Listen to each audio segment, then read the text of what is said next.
634A inasema nafasi ya uongozi inaweza kuwa wazi kwa kiongozi kujiuzulu kwa hiari yake mwenyewe. Lakini vile vile kiongozi anapoteza nafasi yake anapokosa sifa kwa mujibu wa kanuni ya 757 ambayo inasema sharti ili mtu awe kiongozi wa Chadema ni lazima awe mwanachama wa Chadema. Sasa viongozi waliokuwepo walijivua uwanachama. Ina maana wakijivua uwanachama kwa mujibu wa kanuni ya 757 tayari wanakosa sifa ya kuendelea kuwa viongozi. Lakini kama nilivyosema, ibara ya 634A waliamua vile vile kujiuzulu wao wenyewe.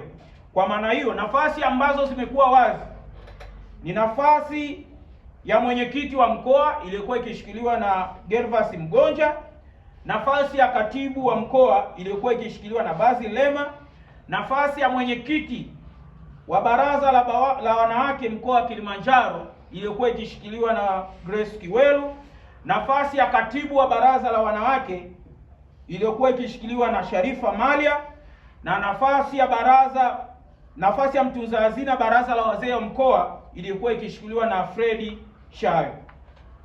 Kwa msingi huo, nafasi hizi za uongozi zitazibwa kwa mujibu wa ibara ya 635 ya katiba ya chama, na baada ya mashauriano ya vikao vya baraza la uongozi wa mkoa ambalo ndio kikatiba linapewa mamlaka na majukumu ya kukaimisha kwa muda nafasi hiyo, kikao hicho cha baraza la mashauriano ya mkoa chini ya usimamizi vile vile ofisi ya kanda na ofisi ya katibu mkuu inapenda kuwajulisha wajumbe wa baraza la mashauriano wa mkoa wa Kilimanjaro viongozi wafuatao watakaimishwa kwa hizo nafasi. Na kabla sijawataja, kama alivyosema mwenyekiti, katiba imesema na muda wa kukaimu si zaidi ya mwaka. Sasa haijasema mwaka, naomba muelewe tafsiri. Si zaidi ya, inaweza ikawa siku moja, siku mbili, siku tatu, lakini isivuke nini? Kwa hiyo sharti lililowekwa kikatiba ni mwaka mmoja. Lakini kwa misingi ya chama chetu, kwa sababu kinaendeshwa kidemokrasia na kutaka kuwa na viongozi wa wajibikaji, viongozi wanayetokana na kura za wajumbe, kwamba na tumeelekeza kwamba tunawapa ndani ya mwezi mmoja viongozi watakaokaimishwa kuhakikisha kwamba uchaguzi wa majimbo na ngazi ya mkoa unakamilika kuanzia tarehe ya leo. Sasa baada ya kutoa maelekezo hayo, naomba sasa kuwasilisha majina ya viongozi ambao watakaimu nafasi hizi katika muda ambao tumeelekeza.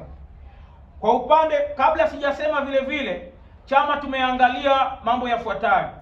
Kwanza, tunajua mkoa wa Kilimanjaro unaundwa na koo kubwa mbili au kabila kubwa mbili, kwa maana kuna Chagaland pamoja na Pareland.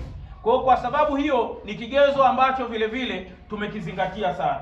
Lakini mheshimiwa mwenyekiti, kigezo kingine ambacho tulikizingatia sana kutokana na hili wimbi tulioanalo kwenda nalo ni viongozi gani ambao wako imara, wanaweza kutuvusha katikati ya mto na sio kutuacha katikati ya mto.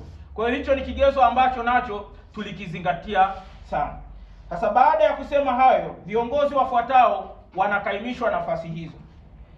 Kwa upande wa baraza la wanawake,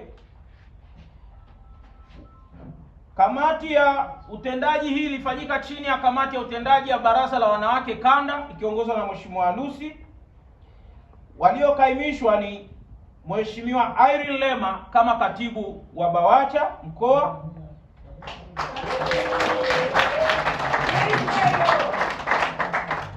Mheshimiwa Ana Mushi kama mwenyekiti wa BAWACHA wa mkoa wa Kilimanjaro. Kwa upande wa katibu wa chama wa mkoa, baraza la uongozi wa mkoa limemkaimisha Mheshimiwa Tony Benedict Ndewario kuwa katibu.